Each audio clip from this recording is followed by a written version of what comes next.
Bienvenue dans cette nouvelle vidéo fascinante où nous allons explorer les villes les plus prospères de la République démocratique du Congo, des métropoles où se concentrent les fortunes et les opportunités. La RDC, un pays riche en ressources naturelles et en diversité culturelle, abrite des villes dynamiques en pleine croissance. Mais quelles sont ces villes où les millionnaires se multiplient, où l'économie locale est en plein essor? Aujourd'hui, nous allons plonger au cœur de ces centres urbains, découvrir leurs secrets et comprendre ce qui attire tant de richesses et d'investissements. Préparez-vous à être émerveillés par les histoires des succès, les projets ambitieux et les personnalités influentes qui façonnent ces villes. Que vous soyez passionné par l'économie, l'urbanisme ou simplement curieux de découvrir les trésors cachés de la RDC, cette vidéo est faite pour vous. Alors installez-vous confortablement, abonnez-vous à notre chaîne et laissez-vous guider à travers les villes les plus riches de la République démocratique du Congo. Numéro 5. Lubumbashi. N'oublions pas que Lubumbashi abrite l'un des multimilliardaires congolais.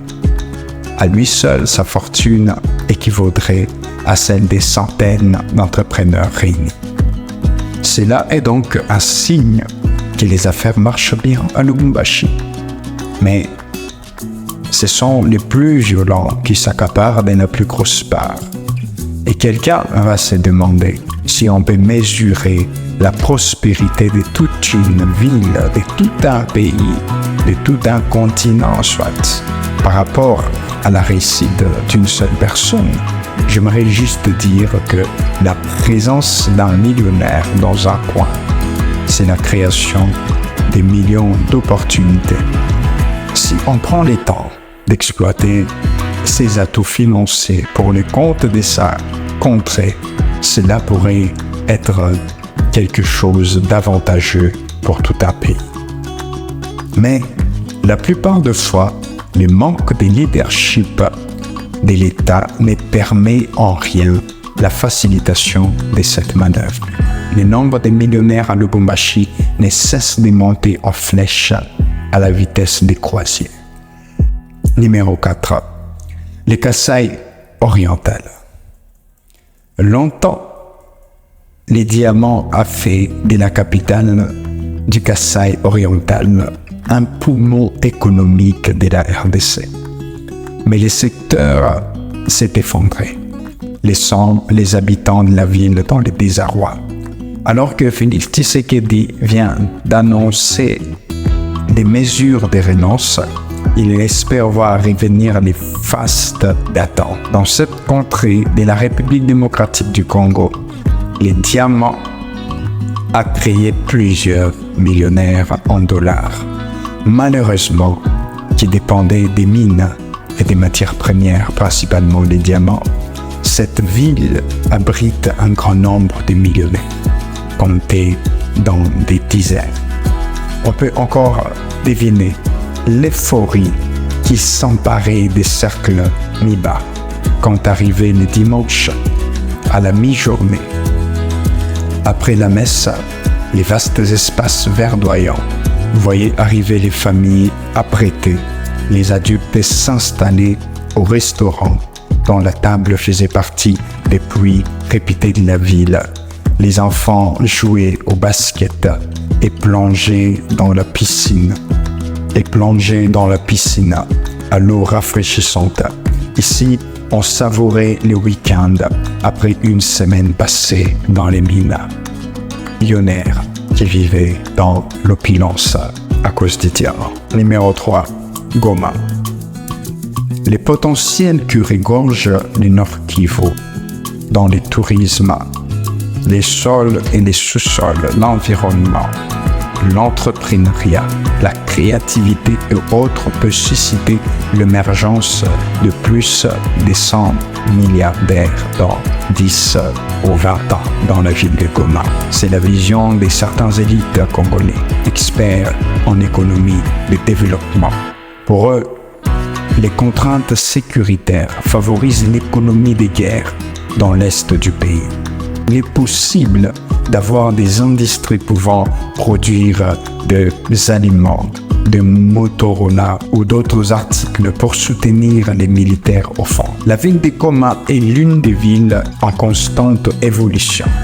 Malgré les guerres qui y sont autour, les jeunes gens n'arrêtent de se bâtir des grosses fortunes. Les millionnaires ici se comptent dans les centaines et certains d'entre eux frôlant les milliards avec des compagnies et des contrats gigantesques et trop exorbitants. Numéro 2. Kinshasa. Le nombre même de la population qui vit dans la ville de Kinshasa est un atout majeur pour les entrepreneurs intelligents et malins. Car plus la population s'accroît et plus les besoins sont accrus. L'entrepreneuriat étant une façon de donner la solution aux divers besoins est plus opportune dans les villes les plus peuplées. Et c'est le cas de Kinshasa. Cette dernière étant la capitale de la République démocratique du Congo, abrite le plus grand nombre de millionnaires en dollars de manière officielle. En RDC, la Gombe, une insolente enclave des riches, au cœur de la misère de Kinshasa. Dans la capitale congolaise, les quartiers IP, coincés entre le fleuve Congo et un océan de misère, est un concentré de mondialisation sauvage. Dès qu'on sort de la Gombe, c'est compliqué. Les gens s'évadent plus rarement de cette insolente enclave des richesses au cœur de Kinshasa, la capitale congolaise. C'est là que tout se passe, la politique, l'économie et tant d'autres choses. Sur moins de 30 km² se joue un pan du destin de la République démocratique du Congo, RDC. Le plus grand pays d'Afrique francophone, c'est à la fois excitant et terriblement injuste, c'est ainsi. Et Kinshasa abrite des milliers de millionnaires qui, demain, aspirent aussi à être des milliardaires. Mais le comble dans tout ça, qu'est-ce que cela profite à l'État? Numéro 1. Butembo. En RDC, quand une ville est gérée par des marchands, elle prospère et échappe à la guerre. À Butembo, 17 commerçants ont fait fortune durant la guerre du Congo. Ils règnent désormais sur cette ville du Nord Kivu, loin de la politique et des Kinshasa. À Butembo, il n'y a que 9 km de route asphaltée pour 1 million d'habitants. Dans une poignée de millionnaires, aussi puissants que discrets, aucun de ces Congolais ne figure dans les classements africains des Forbes ou dans les classements reconnus de la RDC sur toutes les plateformes. Pourtant, la réputation de ces hommes d'affaires s'étend de Johannesburg à Shenzhen, en passant par les grands ports d'Afrique de l'Est. Eux se contentent de régner sur cette ville poussiéreuse, au nord du Nord Kivu rescapé en temps de guerre, ceinturé par des champs de café, de cacao, des collines toujours infestées, des groupes armés.